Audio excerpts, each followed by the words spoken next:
Kabanata 4371. Hindi maintindihan nina Raven at Anthony kung bakit magiging kaibigan ni Soren ang isang tulad ni Harvey. Siya ay mula sa pamilya Braff, pagkatapos ng lahat. Higit sa lahat, sa pagkakakilanlan ni Soren, bakit niya gagawin ang SWAT team para lang sa isang ordinaryong tao? Sino ang lalaking ito? Agad na nagdilim ang mukha nina Raven at Anthony.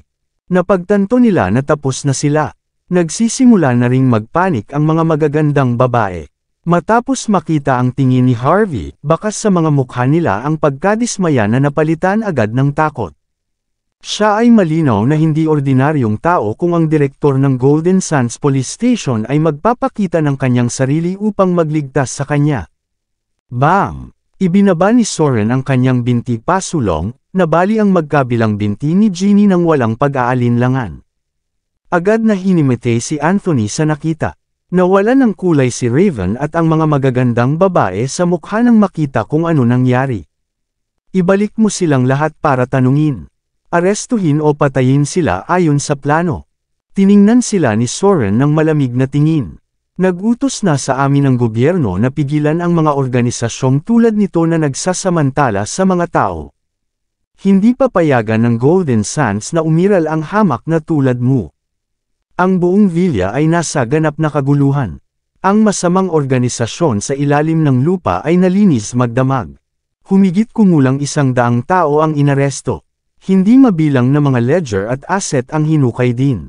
12-dosenang mga inosenteng sibilyan na may utang sa organisasyon ay nailigtas din. R. Thomas and Maya okay. Naningkit ang mga mata ni Harvey habang pinag-aaralan ang gintong estatwa sa bulwagan. Huwag kang mag-alala, kasama namin ang pinakamahuhusay na doktor at psychologist. Kalmado ang ekspresyon ni Soren. Mayroon akong mga tao para protektahan din ang asawa mo. Naka-standby ang SWAT team sakaling may mangyari din. Maayos siya. Hindi na mauulit ang mga ganitong bagay. I'm sorry sa nangyari kagabi, Master York. Natural, ang nangyari noong gabing iyon ay lubos na nakumbinsi si Soren sa kakayahan ni Harvey. Tumango si Harvey bago sumulyap sa mga tao sa di kalayuan. Anong gagawin natin sa kanila? Kung sila ang pangunahing salarin, malamang na sila ay mapatay. Kung sila ay kasabwat, sila ay makulong sa likod ng mga rehas sa natitirang bahagi ng kanilang buhay. Walang bakas ng galit ang maramdaman kay Soren. I won't abuse my power for things like this. Kung tutusin, malaki na ang mga krimen nila para magdusa sila.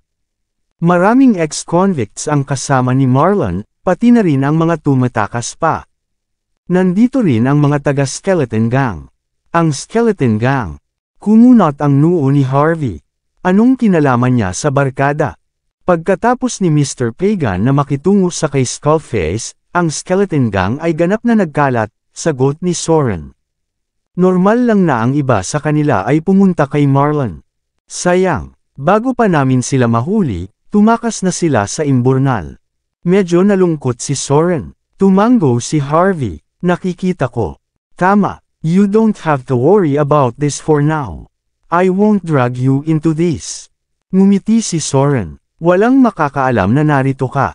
Hindi rin makikita ang pangalan mo sa mga testimonya nina Anthony at Raven. Natural, inihanda na ni Soren ang lahat para kay Harvey dahil alam niyang maingat si Harvey na lalaki. Napangiti si Harvey. Magpanggap ka na lang na wala talaga ako. Pagkatapos ay hiniling ni Harvey kay Soren na iuwi siya. Habang nasa daan, nakasimangot si Harvey. Tama, hindi ko pa nakikita si Marlon.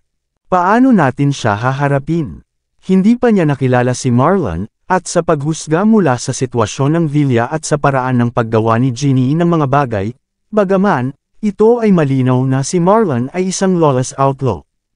Ang mga taong tulad niya ay hindi madaling pakitunguhan. Nasa malalim si Mandy na problema kung nanatiling buhay si Marlon. Talagang susundan natin siya sooner or later. Isang malungkot na ekspresyon ang ipinakita ni Soren. Ang sabi, wala akong sapat na ebidensya para masigurado na hindi na siya babalik. Ilang taon lang siyang makulong. Dahil bihira siyang masangkot sa lahat ng mga karumaldumal na krimen na ginagawa niya ng palihim, mayroon siyang mga koneksyon. Mula sa lungsod na ito hanggang sa Walsing, hindi siya mapipigilan ng mga taong ito na kasuhan, ngunit tiyak na gagawin nila ang lahat sa kanilang makakaya upang buhayin mo siya. Ang sabi, gagawin ko ang lahat para mapanatili siyang makulong habang buhay. Medyo nag-alinlangan si Soren nang sabihin niya ang mga katagang iyon. Si Marlon ay hindi ganoon kalaki, ngunit si Ronnie at ang taong nasa likod ng Blazer Estate ay hindi rin madaling i-target. Kahit na ang makapangyarihang pamilyang Braff ay hindi maglalakas loob na labanan ang mga kilalang tao. Nang makita ang mapait na tingin ni Soren, napangiti si Harvey. No need to give yourself a headache over this. Ang mga hindi makatarungang tao ay tiyak na mapapahamak sa huli. Si Soren ay tumawa ng mapait, ngunit hindi sumagot. Umupo si Harvey sa likod ng sasakyan habang kalmadong nagpapadala ng text. Pagkatapos ay hiniling niya sa driver na magtungo sa ospital. 12:00 ng gabi, isang madilim na berdeng Toyota Prado ang dahan-daang nagmamaneho sa kalye. Nakaupo sa kotse ang mga bodyguard na armado ng mga punong baril, na lahat ay nakaalerto. Nakaupo si Marlon sa likod. Binuksan niya ang bintana at bumuga ng usok habang nilalaro ang kanyang fidget walnuts. Nagpunta siya sa bahay ng kanyang may bahay para sa isang buong pagkain bago nagpas siyang tingnan ang kahabag-habag na kalagayan ni Harvey sa loob ng villa. Kasabay nito, ini-imagine niya ang sarili niyang natutulog kay Mandy sa harap ni Harvey. Ang isipin pa lang ay natuwa na siya. Ver. Biglang tumunog ang phone niya. Sinulyapan niya ang numero sa screen bago niya hinigop ang kanyang tabako. Nang sagutin niya ang tawag ay nagbago ang ekspresyon niya. Ang kanyang organisasyon ay ganap na kinuha ng pulisya sa magdamag. Ang kanyang mga account, pera, mga subordinate, at mga hostage ay nawala lahat. Sina Anthony at Raven ay itinapon din sa likod ng mga rehas. Walang ideya si Marlon kung bakit nangyari ang lahat ng ito. Wala siyang ideya kung bakit siya naging takas sa loob lamang ng maikling panahon. Alam niyang mabubuhay siya ng tao sa pamamagitan ng telepono kung mananatili siya, ngunit kailangan niyang ikulong sa loob ng 20 buong taon. 20 taon. Mabubuhay pa ba ako pagkatapos ng 20 taon? Sa kalagitnaan ng gabi, isang malungkot na tingin ang bumalot sa mukha ni Marlon. Makalipas ang mahabang sandali, sa wakas ay huminga siya ng malalim. Pupunta tayo sa Walsing. Naniniwala siyang aahon siyang muli sa kapangyarihan kahit na umalis siya sa Golden Sands. Natigilan ang driver at mga bodyguard. Agad namang lumiko ang sasakyan sa ibang direksyon. Alam ni Marlon na ang mga pulis ay nakatalaga sa mga paliparan at istasyon ng tren para lamang maghintay sa kanya. Wala man lang siyang planong dumaan sa highway. Napagpasyahan niya na ang mga bukas na kalsada ang pinakaligtas na opsyon. Vroom! Pagdating ng sasakyan sa gilid ng Indigo Mountain, 2 sasakyan ang nagbanggaan, na nakaharang sa kalsada palabas ng Golden Sands. Isang lalaki at isang babae ang nagtatalo kung sino ang dapat managot sa aksidente. Dahil hindi nila inalis ang mga sasakyan, ang tanging daan palabas ng lungsod ay naharang. Walang magawa ang driver ni Marlon kundi ihinto ang sasakyan at maghintay. Nagpapanik si Marlon, at hindi na siya makapaghintay. Alam niyang malalagay siya sa matinding problema kung tatawagin ng pulis dito. Hindi nagdalawang isip si Marlon na utusan ang kanyang driver na magmaneho. Pagkatapos, ibinaba niya ang kanyang bintana. Enough! Babayaran ko ta. Malamig niyang bulalas sabay hagis ng pera sa dalawa. Ilipat mo ang mga sasakyan niyo. Itigil niyo na ang pagharang sa daan. Nanlamig ang dalawa. Pagkaraan ng 1 segundo, at nagsimulang kunin ng lalaki ang pera sa lupa. I'll get my car out right now, sabi niya habang may paggalang. Pumunta ang babae sa harap ng bintana at tiningnan siya ng magandang tingin. Napakalalaki mo, bakit hindi mo ibigay sa akin ang iyong numero ng telepono upang magkaroon tayo ng kaunting pag-uusap pagkatapos? Ngumisi ang driver at mga bodyguard ni Marlon. As expected of Head Marlon to be so charming. Natigilan si Marlon. Sinukat niya ang napakarilag na mukha ng babae at matikas na figura. at naisip ang alisin ang kanyang pagkabagot na kasama niya habang tumatakbo. Itinulak niya ang pinto ng kotse na nakangiti. "Come in, sabay-sabay tayong kumuha ng drinks. Magkakatuwaan tayong lahat." Tinapik niya ang kanyang napakalaking bag sa kanyang tagiliran, inihayag ang mga salansan ng mga perang papel sa loob. Nagningning ang mga mata ng babae, at mabilis siyang lumapit kay Marlon. "Napakasungit mo, Suing." Bigla siyang nagsiwalat ng manipis na talam sa pagitan ng kanyang mga daliri. Pinunasan niya ang leeg ni Marlon at tumalon pabalik palabas. Ang lalaking kumukuha ng pera ay inilabas na ang kanyang baril, at bumangon siya sa lupa at agad na hinayla ang trigger sa mga tao sa loob ng sasakyan. Bang, bang, bang. Ang driver at mga bodyguard ay nakahandusay sa lawa ng dugo. Wala silang panahon para mag-react sa sitwasyon. Walang ibang nagawa kundi napuno ng galit si Marlon habang tinatakpan ang kanyang leeg. Gusto niyang magsalita, ngunit ang leeg niya ay umaagos ng dugo na parang fountain. Nararamdaman niya ang pag-alis ng kanyang kaluluwa. Ngumiti ng mahina sa kanya ang babae. Sinabi sa amin ni CEO Ruiz na ipadala ang kanyang salita. Nagpapadala rin si Sir York ng kanyang pagbati. Labis na hinanakit si Marlon. Hindi niya akalain na hahantong siya sa ganito dahil kay Harvey York.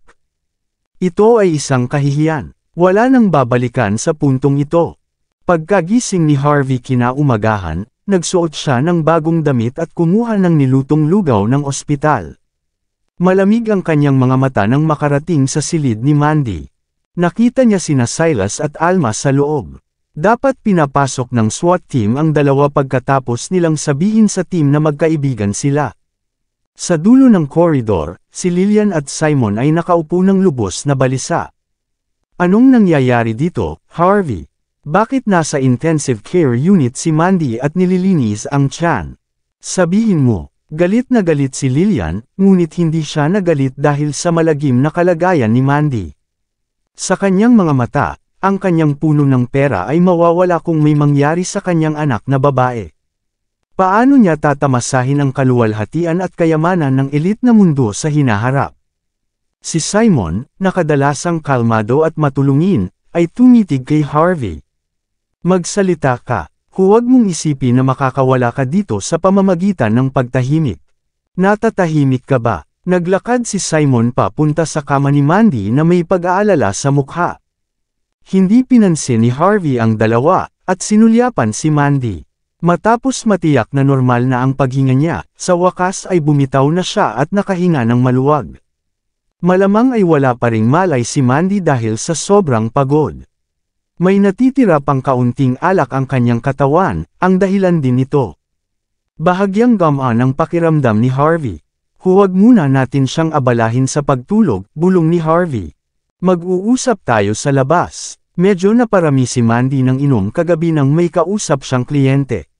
Kaya naman, "Shut up, tama na." Matiim na tinitigan ni Silas si Harvey, na parabang siya ang tunay na asawa ni Mandy. "Ito ay masyadong malayo. Bakit mo pa ginagawa ang lahat ng ito? Gaano ka karumal-dumal? Maganda ang pakikitungo ni Mandy sa iyo, at ganito ang gantimpala mo sa kanya. Paano ka mabubuhay ng ganito? Wala ka bang kahihiyan?" Nagpanggap si Silas na labis na nadurog ang puso habang nagsasalita siya ng matuwid laban kay Harvey. Anong iisipin ni Tita at Tio Zimmer? Si Lillian ay parang may naamoy na malansa matapos marinig ang sinabi ni Silas. "Young Master John, sabihin mo sa amin kung ano ang nangyari." Bulalas niya na may malungkot na tingin. "Nagtitiwala ako sa iyong pagkatao. I think my sister should tell you about the situation instead. She's Mandy's good friend, she wouldn't lie to you." Sagot ni Silas. "If I tell you the truth, Harvey just lashed out at me. Iisipin niyang nandito ako para sirain ang relasyon nila ni Mandy. Hindi ko kayang ipagtanggol ang sarili ko sa mga kulot kong paa." Nagalit si Simon matapos marinig ang mga salita ni Silas. Hindi siya maglalakas loob. Kumunat ang noo ni Harvey. Nagpasya siyang manahimik at tingnan kung anong klaseng pakulo ang gagawin ni Silas. "Ganito talaga ang nangyari, Tio, Tita," sabi ni Alma. Nagpakita siya ng nakakaawang ekspresyon. Dumating si Harvey para e-blackmail ang kapatid ko at humingi ng 300 milyong dolyar sa kanya. Kahit na ginamit niya ang Newgate Chamber of Commerce para bantaan kami. Nagpa siya si Alma na sabihin sa lahat ang tungkol sa insidente upang magpaliyab. Laking gulat ni Lillian. 300 milyon. Walang awa ang bastard na ito. Maraming salamat sa lahat ng sumusubaybay. Please subscribe and follow my YouTube and Facebook channel, Pilipino Novel. Maraming salamat po. Kabanata 4375. Natigilan si Simon. Totoo bang nangyari, Harvey? Malamig na tanong niya. Ngunit ito ay makatwirang kabayaran. May resibo ako mula sa Archer Corporation. Enough. Hanggang ngayon ba nagsasalita ka pa rin? Tinapunan siya ni Lillian ng mapait na tingin. Ikaw lang talaga ang live-in-in-law dito. Saan mo kinuha ang lahat ng pera? Sa tingin mo ba maniniwala lang kami sayo?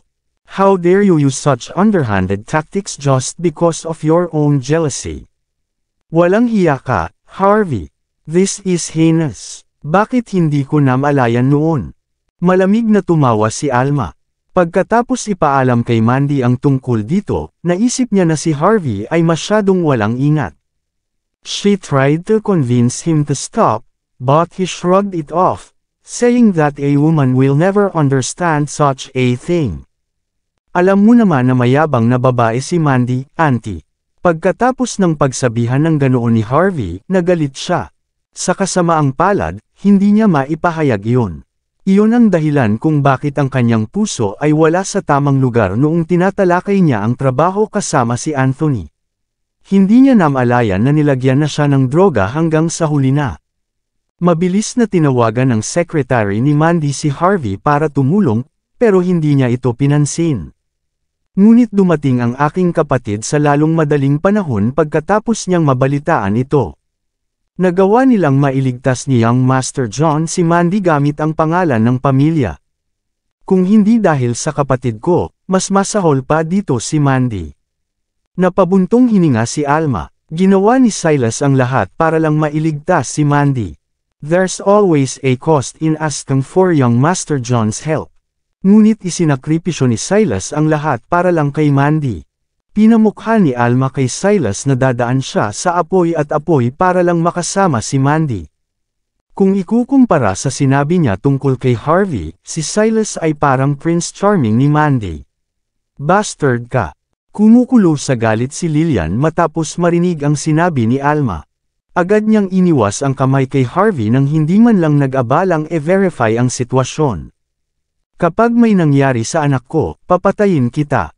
Hinawakan ni Harvey ang kamay ni Lillian, at malamig na tinitigan siya. Hindi ito ang nangyari, hindi ba? Gayunpaman, walang naramdaman si Lillian kundi ang walang pigil na galit.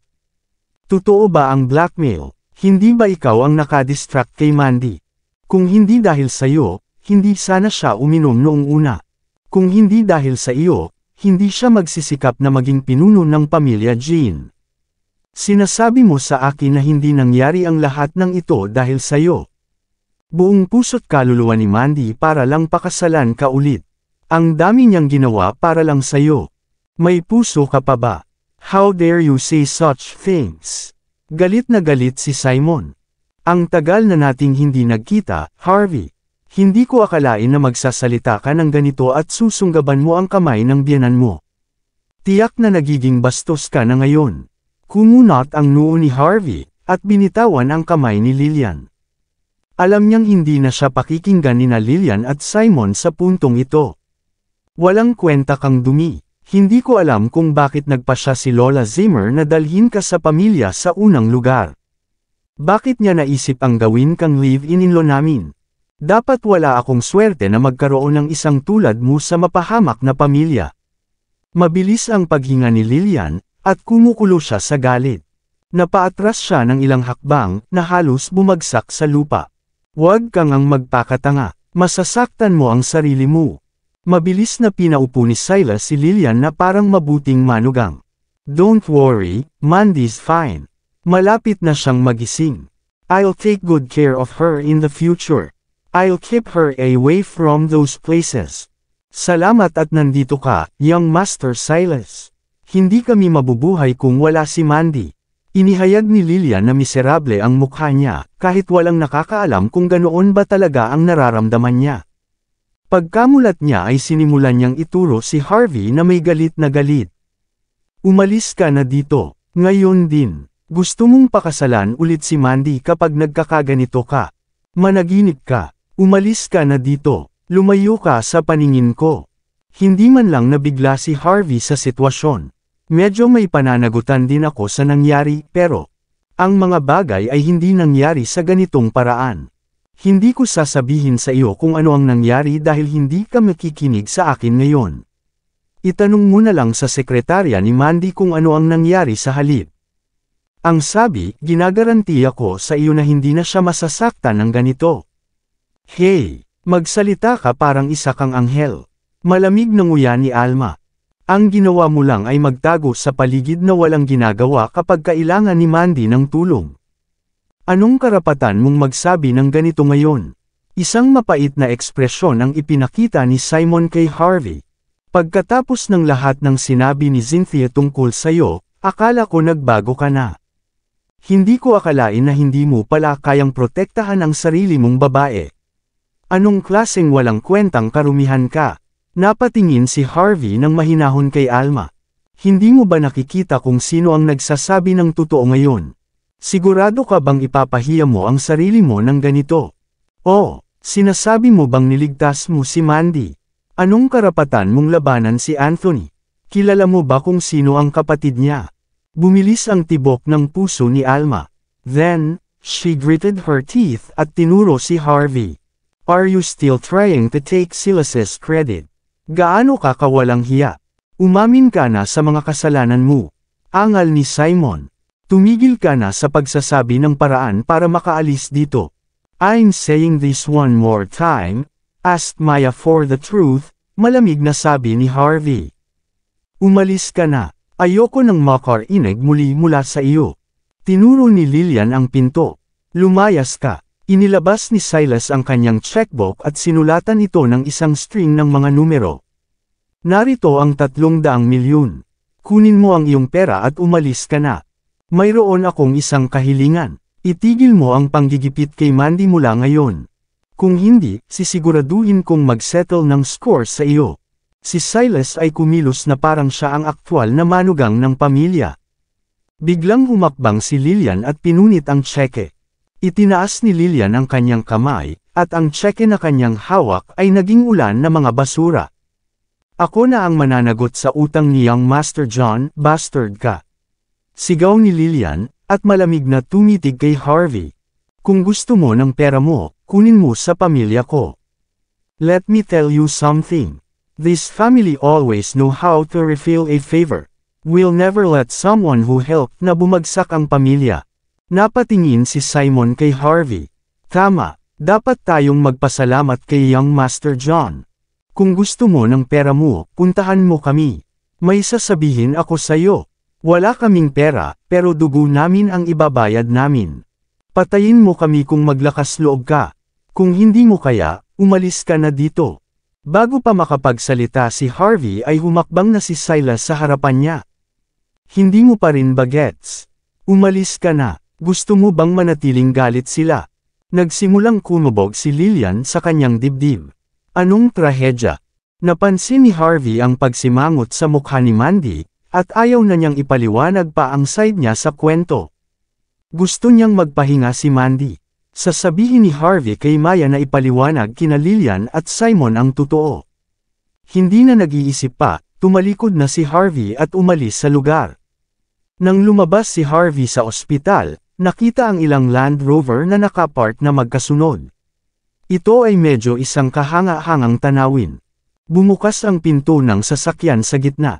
Lumabas si Kellan, na ipinakita kay Harvey ang magalang na ekspresyon.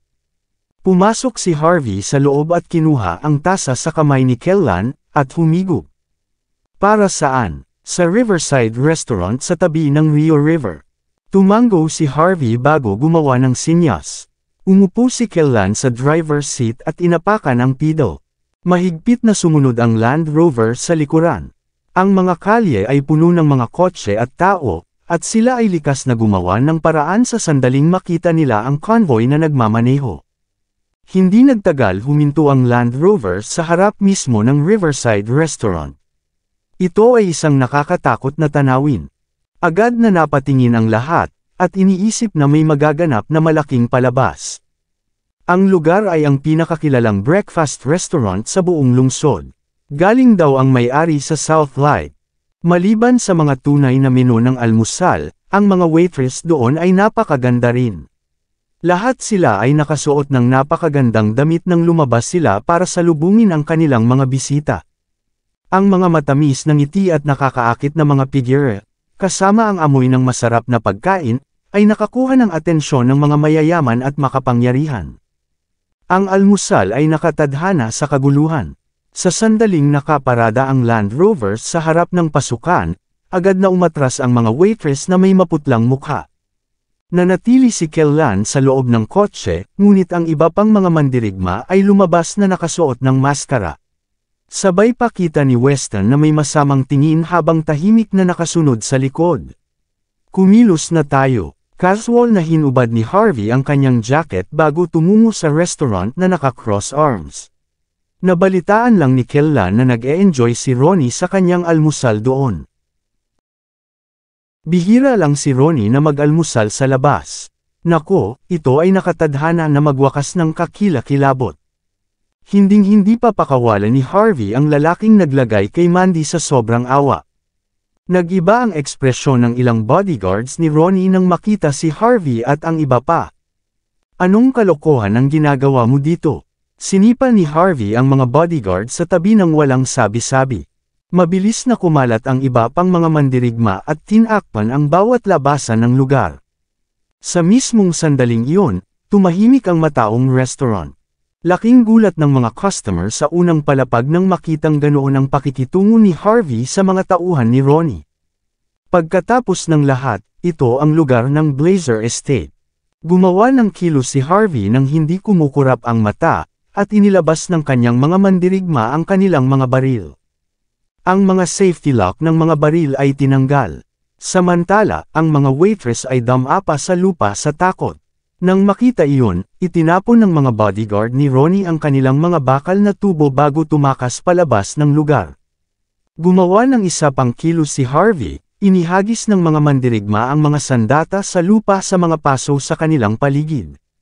Si Weston, na tahimik na sumusunod sa grupo ng mga tao, ay may dalang nakatagong sandata. Nakasulat sa buong mukha niya ang pagpatay na layunin. Tara, tingnan natin sa loob. Pumalakpak si Harvey, saka umakyat ng naka-cross arms. Bam! Sinipa ng mga mandirigma sa harapan ng mga blind sa tabi. Dahil doon sa labas, kitang-kita nila kung ano ang nasa unahan. Nakapaligid ang mga tao sa kay Ronnie, at amoy alak ang buong lugar. Ito ay malinaw na ang mga tao ay nagkaroon ng inuman doon. Hawak ni Ronnie ang isang tasa ng tsaa na nakangiti. How dare he against Anthony ng ganyan? Hindi niya alam kung gaano katakot si Marlon. Hindi lamang siya mamamatay, ngunit ang kanyang magandang asawa ay nasa bisig din ng ibang lalaki. Isasama ko kayo para maglaro minsan. Iyan ay isang babae mula sa isang top-rated na pamilya pagkatapos ng lahat. Gayunpaman, agad na napatigil si Ronnie sa pagsasalita nang makita niya si Harvey na nangunguna sa isang grupo ng mga tao. Ang buong segundo ay naging patay na tahimik ang sahig. Wala siya masabi kundi napuno ng pagkabigla. Ronnie Lee. Ang ibig kong sabihin ay Young Master Lee. Hindi ko akalain na magkikita pa tayo. Siguro binigo kita. Sobrang tumahimik ang lugar, na ang isang nahuhulog na karayom ang maririnig. Natigilan ang lahat. Walang nag-iisip na si Harvey ay magpapakita at hahamon kay Ronnie. Nagkatinginan ang mga kasama ni Ronnie. Nanigas sina Gisela at Henley, na nasa braso ni Ronnie, matapos makita ang mukha ni Harvey. Kanina pa sila nagchichismisan na parang bagyo habang walang humpay na kinukutsa si Harvey noon, pero hindi man lang sila makapagsalita sa ngayon. Sa sobrang gulat ni Gisela, iniluwa niya ang tsaa sa kanyang bibig. Natigilan ang lahat. Hindi sila makapaniwala na si Harvey ay ganap na hindi nasaktan, lalo pat makakapasok sa lugar na may ganoong kabangis na ugali sa harap ni Ronnie. Habang mabagal na naglalakad si Harvey papunta kay Ronnie, galit na tumayo ang isang lalaking mahaba ang buhok. "You damn bastard! Sa tingin mo kaya mo nalang pumasok dito ng ganyan? How dare you?" Sampal. Gayunpaman, isang manlalaban ang umahan at sinipa ang lalaki nang hindi na kailangang iangat ni Harvey ang isang daliri. Nang muling bumalik sa katinoan ng mga tao, nakita nilang ang sinipa na lalaki ay naiwan lamang ng kanyang lakas at humagulgol. Nanginginig siya sa lupa, sa sakit. Ang mga magagandang babae doon ay likas na napahiyaw nang makita nila ito. Ang ilang iba pang mga lalaki ay humawak sa kanilang mga upuan at handang kumilos. Walang umaasa na pupunta si Harvey dito para manggulo. Nagtago sina Gisela at Henley sa mga bisig ni Ronnie na naghahanap ng seguridad. "Not bad, Harvey. Not bad at all." Si Ronnie ay tila hindi nabigla. Mabilis niyang ikanaway ang kanyang kamay para pigilan ang kanyang mga kasama sa paggawa ng anumang kalokohan. "You're a lot more impressive than I thought. Nakakahiya na masyado kang tanga. Dahil nakalabas ka na sa kulungan, dapat ay nagpabok ka na ng isa pang pananatili ngayon. Maaaring mukha kang bayani ngayon, ngunit isa lamang itong tipong gawa. Papatayin ka ng baril sa sandaling tumawag ako ng pulis dito." Binato ni Ronnie ang phone niya kay Gisela sabay ngisi. "Tawagan mo ang inspector natin dito, Gisela. Sabihin mo sa kanila na nakahanap tayo ng takas dito.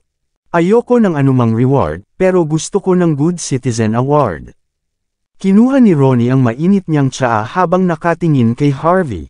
Matapos pakalmeyan ang sarili, napagtanto niyang walang kapangyarihan si Harvey para hamunin siya. Ang kanyang background, suporta, impluwensya, awtoridad, at katayuan ay nasa ibang antas kumpara kay Harvey. Pinatahimik din ng ugali ni Ronnie ang mga goons sa paligid niya. Malamig ang tingin nila kay Harvey, na para bang tawag sila ng suporta. Samantala, si Harvey ay casual na kumuha ng malinis na tasa at nagbuhos ng tsaa. "Enough, Ronnie. Stop pretending to be some sort of hotshot in front of me," sabi ni Harvey pagkatapos humigop ng tsaa. "Hayaan mong tanungin kita ng isang bagay. Sinabi mo bang puntahan ni Anthony ang asawa ko? Sagutin mo ako na parang lalaki." "Tama, ginawa ko." Malamig na ngiti ang isinagot ni Ronnie sa tanong. "Hindi ako natuwa sa hindi mo paggalang sa akin noon. I wanted to pay you back. Halika sa akin, pagkatapos. Do you think you're impressive, scheming against my woman?" Sumirit si Harvey. "Oo naman. Bakit hindi ako magiging?" Malamig na tumawa si Ronnie. "Kung tutuusin, nakakatamad naman na kalabanan ka lang. Mas interesante ang pagpira-piraso ng babae mo. Ito ang ibig sabihin ng pagpapahirap sa puso ng isang tao. Siyempre, simula pa lang si Mandy. Mayroon ka ring hipag at biyenan. Maghahanap pa ako ng mga taong mahal mo. Bit by bit, dudurugan ko ang bawat taong mahal mo sa harap ng sarili mong mga mata. Bubuhayin kita ng buong buhay sa pagsisisi. Ito ang makukuha mo sa pakikipaglaban mo sa akin noong una." Tumawa si Ronnie. Matapat siyang nagsalita ng walang pagpipigil, ang kanyang tono ay hindi masabing malamig at malisyoso. Para siyang ahas, na nagpapadala na nanginginig sa likod ng lahat. "Tama, I'm glad to have this confirmation from you," mahinahong sagot ni Harvey. "Tapos, lagi akong humihingi ng patunay bago kumilos. Ano, galit ka ba? Halika sa akin, kung gayon." Ngumisi si Ronnie kay Harvey, na hinahamon siya. Kabanata 4380. "Are you even aware of your own status, Harvey? Naisip mo na ba ang mga kahihinatnan ng pagkontra sa akin? Let me tell you something. Malapit nang dumating ang pulis. Magsisimula na ring pumasok ang mga subordinate ko. Nambugbog ka ng mga tao, lumayas sa kulungan, at ngayon, pinagbabantaan mo ang isang mabuting mamamayan na tulad ko. Paano mo ipapaliwanag ang sarili mo sa pulis? Hindi na nila kailangang iulat ang sitwasyon sa kanilang mga nakatataas kung papatayin kanila. Lahat ng tao dito ay magpapatotoo na karapat-dapat kang mamatay. Ang mga salita ni Ronnie ay puno ng labis na paghamak. Sa kanyang mga mata, si Harvey ay isang maliit na prito na kaya niyang durugan ng walang kahirapan. Si Harvey ay isa lamang probinsyano ng bansa na nag-o-overestimate sa sarili at lumaban sa isang makapangyarihang figure. Hindi mabilang na mga taong katulad niya ang dinurog ni Ronnie. Ang mataas at makapangyarihang ugali ni Ronnie ay kasiya siyang panoorin ni Gisela at Henley. Kumbinsido sila na ito ang tunay na anyo ng isang kilalang tao. Alam nilang nakatakdang magdusa si Harvey sa araw na iyon. Huwag kang mag-alala. Walang gagawin sa akin ang mga pulis, sabi ni Harvey. Mahihirapan ka bago ako magdusa. Hindi maraming bagay ang nakakaasar sa akin, ngunit ang pag-atake sa aking asawa ay tiyak na isa sa kanila. Ang mga taong lumalaban sa kanya ay walang pagpipilian kundi ang mamatay. Inihayag ni Harvey ang pagkamatay ni Ronnie sa mahinahong tono. Ibinagsak niya ang tasa sa kanyang kamay sa lupa, at nabasag ito sa mga piraso. Natigilan ang lahat ng naroon nang makita ito. You talk big. Nandoon pa rin ang mapang-asar ng ngisi ni Ronnie. Ngunit walang saysay na gawin iyon. Sisiguraduhin ng pulis na maghihirap ka. Ang mga tauhan ni Marlon ay magpapakita sa iyo ng isang buhay na impyerno. Para naman sa Blazer Estate at ako, ang isang maliit na pritong tulad mo ay walang karapatan na hamanin man lang kami sa simula pa lang. Bakas sa mukha ni Ronnie ang pagiging suplado. Kumuha siya ng tabako at hinarap ito ng isang casual ngunit mapang-asar na titig. Sa kanyang mga mata, kung hindi dahil sa pamilyang pagan, hindi na mabilang na beses na nadurog si Harvey. Kung tutuusin, hindi lang kakaiba ang katayuan ni Ronnie, kundi isa rin siyang martial arts expert. Matapos marinig ang sinabi ni Ronnie, buong pagmamalaki na nag-cross-arm ang mga magagandang babae habang nakatitig kay Harvey. Akala nila si Harvey ay isang lalaking may death wish. Swoosh! Hindi na nag-aksaya pa ng oras si Harvey sa pagsasalita. Humakbang siya at biglang sumulpot sa harapan ni Ronnie, nang hindi nag-aksaya ng oras ay sinampal niya sa mukha ang huli.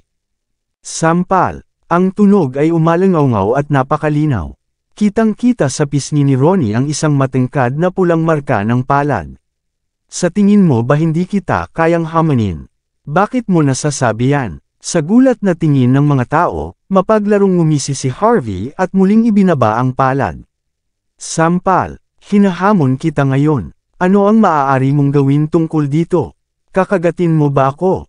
Walang kwenta kang dumi.